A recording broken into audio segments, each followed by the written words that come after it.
and would probably be defeated by chlorinization of water supplies, it said.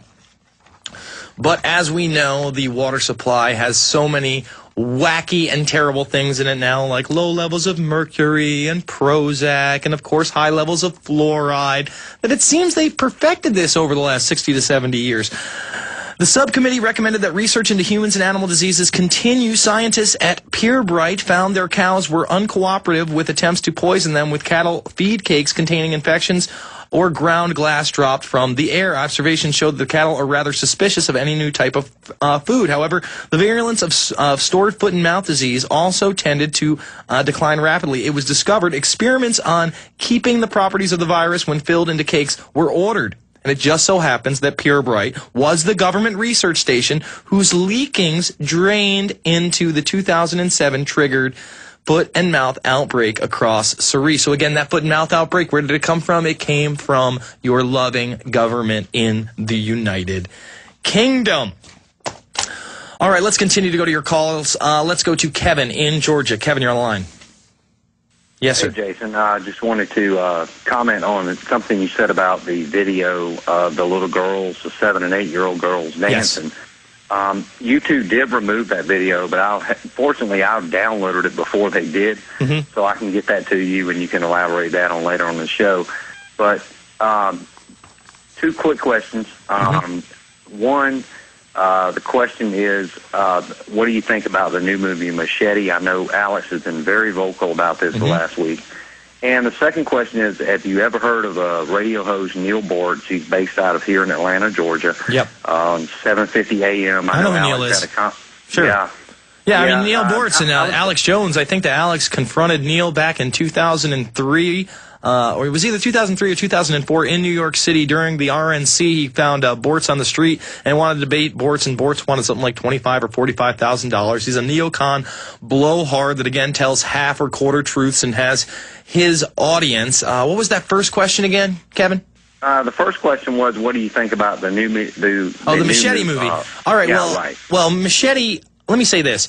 I'm a big fan of Robert Rodriguez's work. It's, you know, spaghetti western type stuff. I mean, you look at Desperado and Desperado 2, it's like watching Spider-Man in a mariachi outfit, basically. Some of the things that he does, killing 40, 50 people at a time. Now, Robert Rodriguez has also done a couple kids movies, Spy Kids and Spy Kids 3D, and I believe the last one was released back in 2003. So that means your 9, 10-year-old kids that watch these movies are now teenagers and young adults. And in the movies, an ancillary character is their uncle. Who is it? It's Machete Cortez. And, of course, Machete helps them throughout their adventures. He's one of the good guys. So it definitely, I'm not saying that they did it on purpose, but I am not for any kind of race war. I'm for border control, and I've got a couple border issue articles I'm going to get into very shortly out there. And I think that you look at this thing again, this is somebody who was a hero to children, kind of in the back of their minds, in their subconscious, a character that is a subconscious hero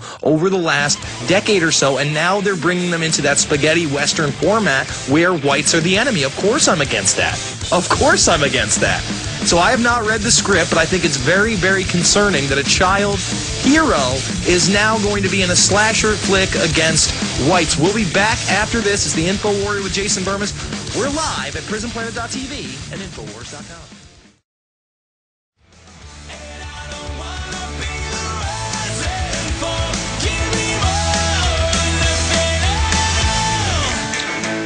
All right, we're going to continue with your calls in just a moment. I want to hit up some tech news. Some quitting Facebook as privacy concerns escalate. Concerns over Facebook's new privacy policy and the online social network's recent efforts to spread its information across the web have led some on the site's faithful to delete their accounts, or at least try to, because it's so hard to find the delete forever button. And see, they hide everything in your account settings, in your privacy settings. They call it instant personalization. And what it is giving your IP address and what you do on that IP address, aka your computer, to every company under the sun willing to pay a small ransom. That's what it really is. It's unclear how many people have chosen to delete their Facebook accounts in recent week, but a spokeswoman for the company, Annie Ta, said that it had grown by more than 10 million active users since late April. Some Facebook users, including Sam Schreiber, say they are bothered by the fact that their online preferences are showing up all over the internet now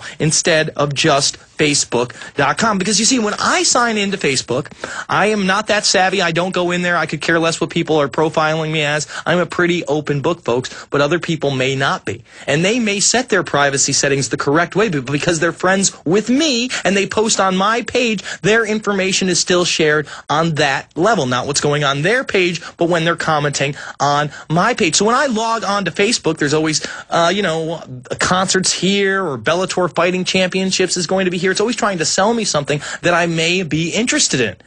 Now, 3-4 times out of 10, it is something I want, and the other times it's like interracial dating or some kind of Johnny nonsense like Farmville, something I'm not going to get involved in. But they are honing that science. And let me read this. She was particularly concerned when one of her Facebook friends saw that the music site Pandora that she likes featured the band Newfound Glory. I was like, that's really creepy. I haven't logged in. I didn't give it permission. I didn't do anything. And that is the scare, that you are not only being tracked, traced, and databased, but also profiled by these multinational corporations that are indeed in bed with who? The National Security Agency.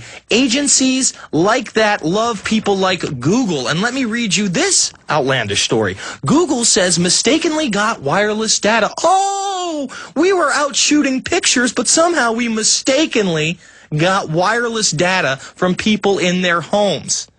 It sounds ludicrous, doesn't it? Wait a minute, you were taking pictures. How did you receive wireless data from people's routers? I don't understand that, Google. Can you clear that one up for me? Google Inc. said its fleet of cars responsible for photographing streets around the world have for several years, cars working for Google to take photographs. Remember photographs, folks? You click the button, a picture comes out. Or you click the button, it goes on film. Or you click the button, and it goes on a little SD card. Remember those? It has nothing to do with garnering wireless data, yet for 3 years, magically, they were accidentally taking your data off of your wireless router, off of your internet connection, and databasing that. Mistakenly. How do you mistakenly do something that is uninvolved with taking pictures? It's ridiculous. It's beyond ridiculous. Let me read it to you again. Google Inc. said its fleet of cars responsible for photographing streets around the world, see, this isn't just a United States problem, it's around the world, have for several years, that's more than 1 or 2, probably more than 3, because then they would have said a few, so maybe 4 or 5 years they've been doing this, how lovely, for several years accidentally, oh, it was an accident, a little slap on the wrist, accidentally, have accidentally collected personal information. What kind of personal information? Well, a security expert said she could include email messages, passwords, sent by consumers over wireless networks. The company said on Friday that it is currently reaching out to regulators in relevant countries, including where? The United States, Germany, France, Brazil, Hong Kong, and China, about how to dispose of the data which Google said it never used. Sure you didn't, Google. We're going to come back to Ed, Chris, John, Skip, Kylo, and more. It's the InfoWarrior with Jason Bermas.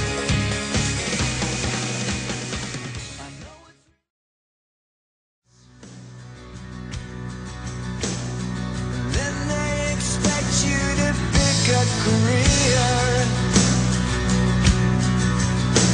when you can't really function yourself. So we're going to go back to your calls in a moment, but I want to just say again, the idea that Google was out around the world in these locations, let me read it again, United States, Germany, France, Brazil, Hong Kong, in China, and more, that they were taking pictures and somehow absorbing all the wireless data accidentally. We were accidentally taking all the wireless data for several years is ludicrous. There had to be some reason they were taking the data. They're also saying it's stored, but they've never used it.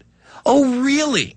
See, Google is another one of those third-party military-industrial complex corporations that acts as a proxy for the NSA, for the CIA, for the international intelligence apparatus run by the invisible empire I expose in my latest film, New World Order Defined. Go check it out yourself. The bottom line is a lot of personal content is definitely available in open Wi-Fi hotspots, said Steve Gibson, the president of Internet Security Services from firm Gibson Research Corp. He noted that most non-web-based email products based on POOP and IMAP standards do not encrypt login information or the messages people send, and he said that Google's own web email product, Gmail, has only in recent months encrypted the email messages that users send after their initial sign-on, which has been encrypted. Google's streetcar views are also well known for crisscrossing the globe and taking panoramic pictures of city streets, which the company displays in its online Maps product. Collecting Wi-Fi data was unrelated to the Google Maps project. Really? Then why are we talking about it as though it was? Why are we talking about it as though it was an accident? And was done instead so that Google could collect data on Wi-Fi hotspots that can be used to provide separate location-based services. So in this is the admission that it was indeed not an accident, that they were doing it by design.